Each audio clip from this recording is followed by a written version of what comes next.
Kasus COVID-19 di Indonesia hingga Senin 15 November 2021 terus bertambah.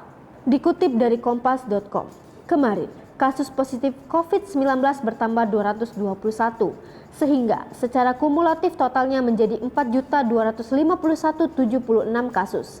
Kemudian, kasus sembuh COVID-19 bertambah 706, sehingga jumlahnya menjadi 4.098.884. Sementara itu, kasus kematian akibat COVID-19 bertambah 11, maka total kasus kematian yaitu 143.670 jiwa.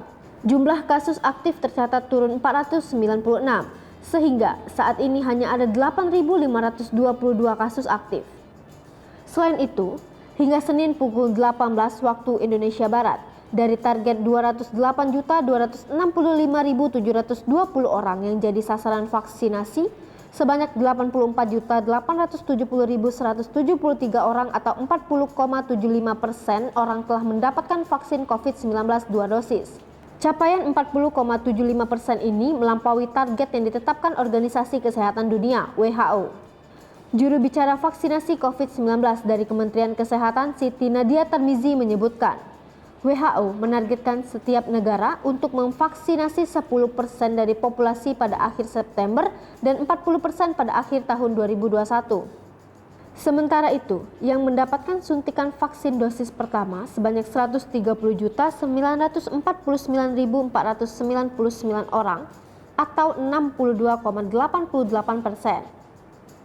Sasaran vaksinasi itu terdiri atas tenaga kesehatan, lanjut usia petugas publik, masyarakat rentan, dan masyarakat umum termasuk anak-anak usia 12-17 tahun. Target ini ditetapkan untuk mencapai kekebalan komunal atau herd immunity dari virus SARS-CoV-2. Presiden Joko Widodo meminta kewaspadaan ekstra untuk mencegah peningkatan penularan COVID-19, terutama saat liburan Natal dan Tahun Baru. Meskipun kasus COVID-19 secara nasional menurun, tren kasus di 126 kabupaten atau kota meningkat. Kenaikan kasus ini terutama disumbang oleh kegiatan pembelajaran tatap muka dan kegiatan keagamaan. Jangan sampai terjadi lonjakan berikutnya. Presiden juga menekankan 5 provinsi yang jumlah kasusnya sekarang sudah melandai dan ada beberapa indikasi kenaikan harus dimonitor secara ketat. Kelimanya adalah provinsi di Jawa, kata Menteri Kesehatan Budi Gunadi Sadikin dalam keterangan pers di Istana Negara Senin 15 November 2021 dikutip dari kompas.id.